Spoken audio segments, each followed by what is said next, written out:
Bienvenidos al estudio R Cosmos, donde hoy tenemos el honor de recibir al general Nicolás Richaud. Hola Javier, hola. Hoy vamos a hablar de la situación en Ucrania, de si habrá un avance en un sentido o en otro. En marzo de 2023 tuvimos una conversación en la que usted mencionó que en ese momento no había potencial. Los ucranianos no tenían la masa, aviones de combate, sistema de desminado ni proyectiles de artillería, a pesar de la preparación de esa costa reforzada. Tenía razón.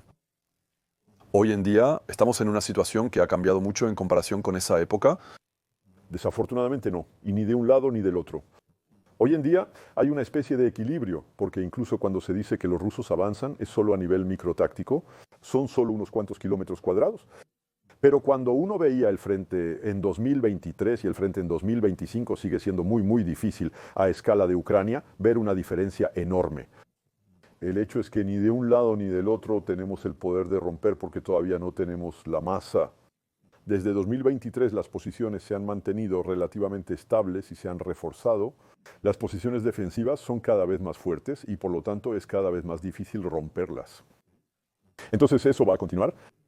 Desafortunadamente hoy en día no hay grandes cambios ni factores decisivos, como se dice, que puedan indicar que mañana uno de los dos bandos va a ganar. Estamos en una situación similar a la de 1418 hasta 1917. Recordemos que en marzo de 1918 los alemanes finalmente lograron abrirse paso Antes de ser rechazados. Pero es la incapacidad de concentrar fuerzas. Estadísticamente, los rusos realizan un asalto diario cada 5 kilómetros a lo largo de todo el frente. Exteriormente, parece que pueden avanzar poco a poco, pero eso no permite obtener resultados operativos. O bien es que realmente hoy en día ya no se puede acumular 50.000 hombres y pasar desapercibido, pero estamos incapaces de concentrar esfuerzos. Primer principio del otro lado de Foch, por una simple razón, el frente tiene 1.200 kilómetros y no tienes ejércitos, como en el 14-18, que son de 5 a 7 millones de personas. En el 14-18, el frente desde el Mar del Norte hasta Alsacia tenía más o menos 800 kilómetros. Sobre eso debías tener de 5 a 7 millones de franceses y prácticamente la misma cantidad del otro lado. Hoy en día, en 1.200 kilómetros, tienes ejércitos de 700 a 800.000 hombres de cada lado. Creo que los ucranianos deben tener alrededor de 900.000 hombres, me parece, tal vez 700.000 del lado ruso. Entonces, hay otras fuerzas distribuidas en distintas regiones del país, pero efectivamente el estiramiento de las fuerzas en un frente enorme no permite la concentración de los esfuerzos, porque hay que equipar todo el frente. La situación se complica más para los rusos con la apertura del frente finlandés. 1.380 kilómetros hasta el Gran Norte, donde ahora debe desplegar fuerzas. Es algo para lo que no estaba preparado.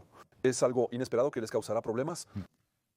Entonces, ¿eso significa que el aumento del poder industrial de Rusia es una realidad, pero al final el aumento del poder industrial de Ucrania compensa eso y quedan más o menos igualados? Entonces, sí. No hay que subestimar a Rusia. Efectivamente, Rusia está aumentando su poder industrial.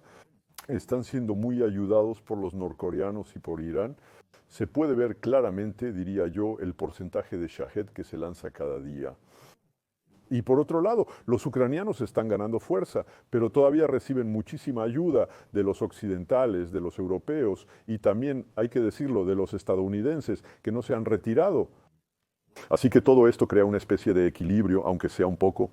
La relación de fuerzas favorece a los rusos, hay que decirlo claramente, pero eso no permite una ruptura, porque una ruptura requiere muchísima fuerza. Para romper se requiere una relación de fuerzas teórica de 3 a 5 contra 1, algo que rara vez se consigue. Y se necesitan 2 escalones de tropas. El escalón que rompe y abre la puerta queda agotado. Luego el escalón que se lanza a la persecución. Y entonces se dan cuenta de la cantidad de fuerza que hay que acumular en blindados, en hombres, en municiones, en logística para poder hacer un movimiento así. Ninguno de los bandos actuales posee esos recursos. Abrir una brecha es una cosa. Los rusos avanzan poco a poco y la explotación posterior no es posible. Además, después de 2 o 3 años con una línea de frente que prácticamente no ha cambiado. Hoy en día, incluso tomándose el tiempo, incluso teniendo la masa, se puede imaginar ser capaz de atravesar todos esos campos de minas, todas esas trincheras y toda esa preparación que se ha realizado. Nada es imposible. Después de 4 años de guerra, los alemanes lograron avanzar en marzo de 1918 acumulando las fuerzas que regresaban del frente del este tras hacer un armisticio con los rusos. Pero no hay que olvidar que desde 2023 el frente se ha reforzado y las defensas se han fortalecido aún más. Y además, sobre todo, los ucranianos se han vuelto especialistas en el combate en profundidad, es decir, en frenar donde se intercambia terreno por tiempo. Cuando no se logra la superioridad y se debe retroceder, se busca infligir el máximo de bajas. Es una guerra de desgaste. Y entonces eso es realmente en profundidad, con varias líneas de defensa sólidas. Será extremadamente complicado. Por eso no lo creo. A pesar de una ofensiva probable, creo que los rusos intentarán su oportunidad en 2025, según lo que vemos. No veo a la fuerza rusa, ¿no? Por ejemplo, llegar a Yarkov, no tienen la masa. Así que no se van a detener por fatiga o desgaste, salvo una sorpresa económica o militar, pero eso parece poco probable políticamente, al menos en Rusia. Entonces, para usted, de todos modos, habrá un intento este año, como lo hicieron en Yarkov el año pasado. Probabilidad de éxito baja, creo yo. Baja probabilidad de éxito. El riesgo es enorme. Si eso sucede y después lo consigue, podemos proceder.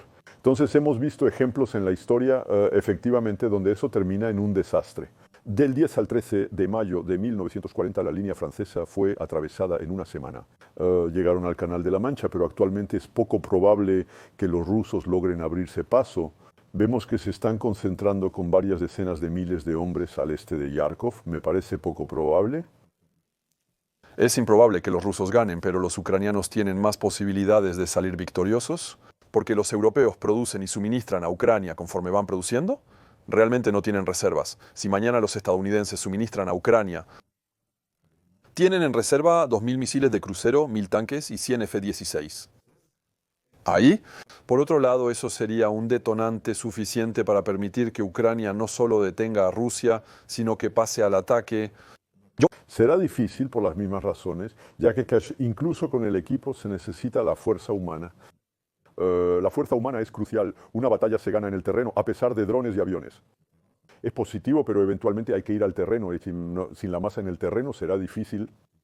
Ahora, vemos claramente que es un problema que comparten tanto los rusos como los ucranianos, que es el de la movilización general y la capacidad de movilizar. Quizá 1, 2 millones de personas, ni siquiera los rusos lo hacen, ellos tienen 140 millones de personas, así que teóricamente pueden movilizar 5 o 10 millones de personas, absolutamente sin problema. Sin tanques para equiparlos es complicado. Entonces, incluso si los ucranianos mañana, por ejemplo, reciben tanques, reciben equipos, etc., queda el problema de lo que llamamos manning en italiano, es decir, cómo equipar estos equipos con decenas de miles de personas. Y también recuerdo que si quieres aumentar la capacidad, el ejército ucraniano no es simplemente un hombre, equipo, fusil, uniforme, etc.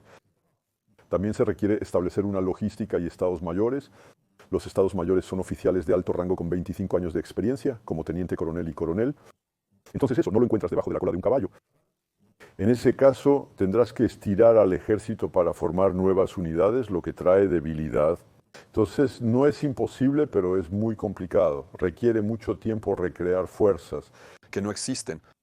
Entonces, si solo miramos las probabilidades, las estadísticas, intento de asalto, una vez más por parte de Rusia, más bien un fracaso o en todo caso avances tan limitados que no logran romper el frente ni obtener una victoria militar. Entonces, por cansancio, ambos protagonistas se verían obligados a un alto el fuego, aunque no necesariamente. Yo pienso que uno de los objetivos inmediatos de Vladimir Putin es completar los oblasts que no han sido conquistados completamente. Es decir, esos 4 oblasts. 5 con Ucrania, que están integrados de facto, no reconocidos no legalmente a la Federación de Rusia. Entonces tienen casi todo el oblast de Lugansk, así que se puede decir que ya lo tienen asegurado. Pero los oblasts de Zaporilla, Donetsk, Gerson, no lo son en absoluto. Queda entre el 25% y un tercio por conquistar en cada uno de esos oblasts. Y creo que Vladimir Putin, como se ve hoy en las negociaciones con Trump o con Anterne, no se detendrá antes de alcanzar estos objetivos inmediatos, que realmente son alinear estos oblasts con la Constitución tal como fue modificada. Desde el punto de vista táctico, ¿cómo ve la evolución de los métodos de empleo y el compromiso de las fuerzas sobre el terreno en la actualidad? ¿Tiene la impresión de que los rusos han aprendido cuando seguimos viendo asaltos? ¿Siguen usando métodos soviéticos? En realidad hay de ambos. Aparentemente han aprendido, por ejemplo, en el uso de drones.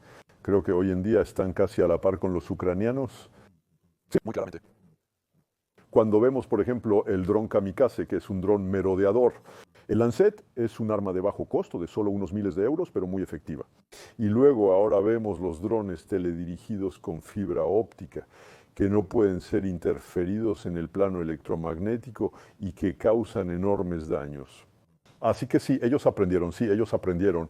En cambio, en el plano táctico, yo siempre me sorprendo un poco por esta dispersión de esfuerzos, con microataques a lo largo de 1.200 kilómetros de frente, donde se intenta ganar unos cuantos kilómetros cuadrados, como si no pudieran decidir en qué parte de Ucrania querían conquistar primero. Y entonces esa dispersión provoca pérdidas. Porque cuando tienes unas cuantas decenas de hombres atacando un lugar, tienes más posibilidades de que sean masacrados que cuando tienes más. 200.000 atacan y abruman la posición, rompiendo la línea en ese momento. No vemos eso. Quizás se deba a la mediocridad de las tropas rusas. No sé si se debe quizá al hecho de que su equipo blindado se está agotando. No tienen los medios para regenerar completamente, destruyen o dañan más de lo que son capaces de construir, o bien están usando equipos antiguos. O los muchachos van a pie, así que se nota claramente que no hay nada que permita una ruptura. En el plano táctico sigue siendo una carnicería frontal, similar a la Primera Guerra Mundial. No se observa una revolución en el pensamiento ruso a nivel táctico u operativo. En conclusión, el ámbito en el que han progresado es para lograr desgaste contra los ucranianos. Es con los drones, pero al final, en su método de empleo y de compromiso de las fuerzas para hacer asalto. En el aspecto técnico han progresado, eso es absolutamente seguro. Cuando vemos al ejército que entró en 2022 en Ucrania, han progresado en muchos ámbitos. Pero en cuanto a la táctica global y la capacidad de imponer su voluntad al enemigo, porque ese es el problema de la libertad de acción, al final de cuentas también es uno de los principios de la guerra, la libertad de acción. Se debe imponer la voluntad al enemigo, aunque les cuesta trabajo a pesar de tener 3 veces más población y riqueza. 17 millones de kilómetros, riquezas colosales. Rusia no ha podido derrotar a Ucrania, pero esta última la está pasando mal en la guerra. ¿Cree que tendremos un alto el fuego este año? Entonces es posible, pero No somos adivinos. no somos adivinos. Quiero decir, no somos adivinos. Es posible, pero yo tengo dudas desde el principio. Al ver las negociaciones, creo que su objetivo inmediato es no llegar a sus oblasts. El objetivo final podría ser conquistar Ucrania, pero para mí sus metas inmediatas son dominar los oblasts. De hecho, es casi un requisito previo. Para los rusos es una condición para el alto el fuego. El alto el fuego implica que ustedes se retiren primero y luego negociamos. Usualmente, el alto el fuego es un gesto militar técnico para silenciar las armas y negociar. Él plantea políticamente que si se retiran de los oblasts, en ese momento detendrá el alto el fuego. Eso prueba que él no quiere negociar y entonces, si no quiere negociar, va a combatir. Hasta que esos oblasts estén alineados, la línea del frente esté alineada con las fronteras administrativas de los oblasts. Y entonces, de todos modos, tengo muchas dudas de que logremos algo duradero este año, ¿no? Incluso si hay un alto al fuego temporal, etc. Pero todo también va a depender de los Estados Unidos de América, porque no sabemos qué van a hacer. Europa parece estar preparándose poco a poco para la batalla, pero demasiado lento y de manera descoordinada. Por otro lado, es Trump quien tiene la clave de todo esto. Si ayudan a Estados Unidos a apoyar masivamente a los ucranianos, tal vez eso pueda incitar a Vladimir Putin a negociar, pero en las condiciones actuales de presión atmosférica, como suelo decir, no veo un alto al fuego en un futuro cercano se espera un alto al fuego en Ucrania. Esto implicaría una ayuda masiva a Ucrania o sanciones severas contra Rusia. Y solo Estados Unidos puede decidirlo. Y luego, sobre todo, una ayuda masiva a Ucrania. No creo que las sanciones. Las sanciones, ya sabe, es algo que es muy importante. Son sanciones económicas, pero es un veneno lento. Y el ritmo de las sanciones económicas no es en absoluto el ritmo de la guerra. El ritmo de la guerra es algo inmediato.